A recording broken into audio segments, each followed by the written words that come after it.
오염수 방류 즉각 중단하라. 오늘은 여러분 오늘이 무슨 날인지 아십니까? 8월 24일입니다. 8월 24일은 지금 그 오염수를 방류한 지 1년이 되는 날이기도 합니다만은 우키시마라고 있습니다. 우키시마. 여러분 우키시마라고 하는 배가 어떤 배인지 잘 모르실지 같아서 잠깐 말씀을 드리면은 제2차 세계대전이 끝나고 난 뒤에 끌려갔던 우리 조선 사람들을 한국으로 보내준다고 해가지고 배에 잔뜩 태워가지고 부산으로 가지 않고 교토로 가다가 배가 폭파가 되었습니다.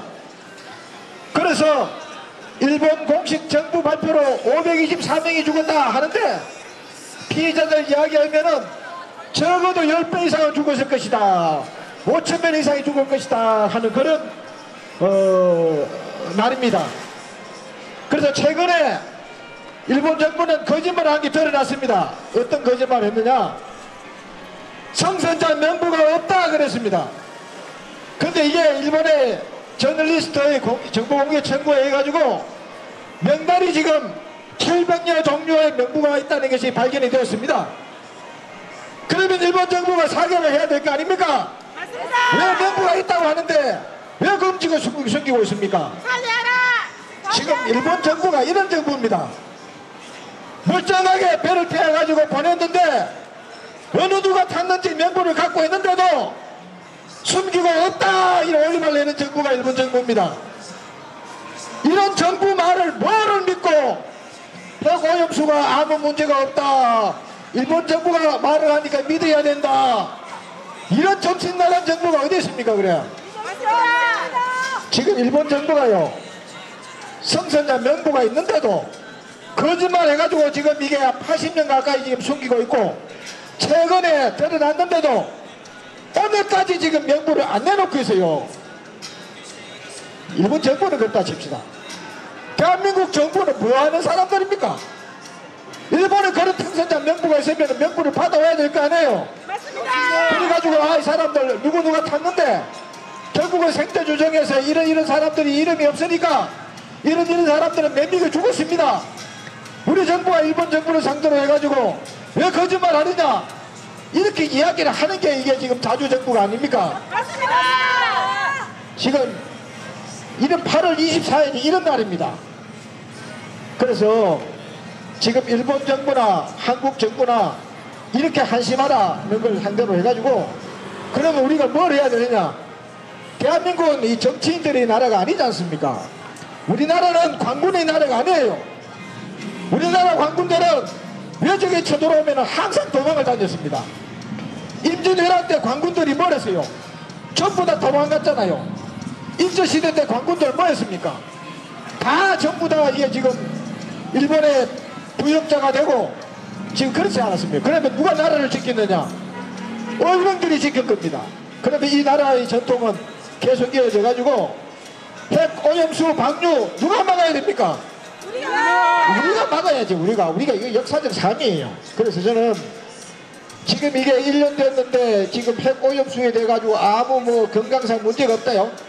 천만의 말씀입니다. 여러분 함께 이용하는 공동 우물에 어느 정신 나간 놈이 오줌을 쌌다.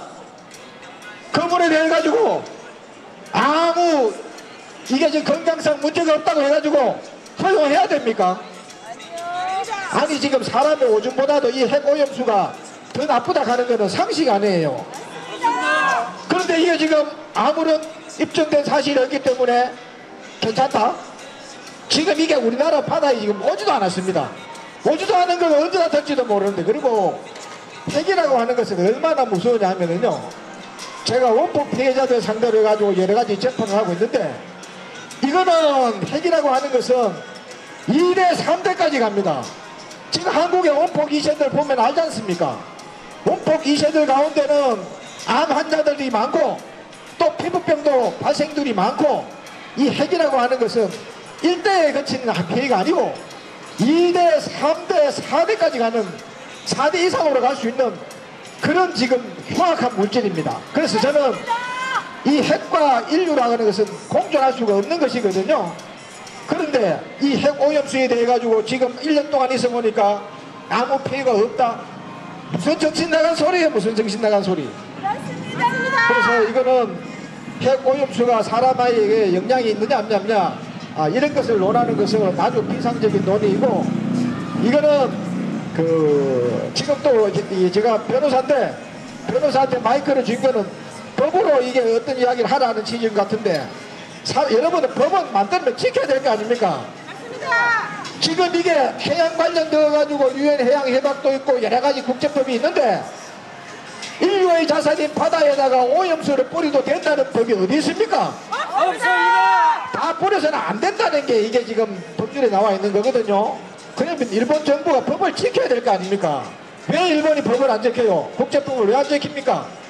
그러면은 일본이야 법에 대해 가지고 이렇게 국민들이 힘이 약해서 그렇다지만, 우리 국가가 지금 나서가지고 일본 정부를 상대로 해가지고 야, 법 좀 지킵시다 이 이야기는 우리 정부 해야 될 거 아닙니까? 맞습니다. 근데 이 윤석열 정권은 지금 뭘 하고 있는 거예요? 지금 그래서 이 법이라고 하는 것은 다 지켜야 되는 거거든요. 그래서 저는 일본을 상대로 해서 제발 법을 지켜야 한다. 또 법을 지키도록 우리 정부는 나서야 한다. 지금 그렇게 생각을 합니다. 그리고 저는 지금 이 핵 오염수가 방류가 되면 다음 게 뭐냐? 분명히 일본이 핵무기를 만듭니다. 눈에 보이잖아요. 지금 이게 일본에서 이거 핵 오염수를 갖다가 왜 방류를 합니까? 지금 일본이 아무리 경제적으로 어렵다 하지만은 이거 방류 안 하고도 육상에다가 전쟁 충분히 할 수 있거든요. 왜 육상에다가 지금 땅도 있고 돈이 조금 덜 뿐인데 그거 왜 지금 방류를 합니까? 이거는 핵의 무서움에 대해서 잠재화를 갖다가 잠재적으로 이 희석화 시켜서 진짜 핵 오염수를 방류하려고 하는 게 아닙니까? 이거는 핵무기를 만들게 되면 얼마나 많은 핵 발전소를 비롯해가지고 핵 오염수가 나올 겁니까? 지금 이게 맛보기 아닙니까? 그 다음에는 더 독한 걸 갖다가 방류할 거고, 그 독한 오염수를 방류하는 목적은 뭐냐? 일본이 핵무장을 하겠다는 거 아닙니까?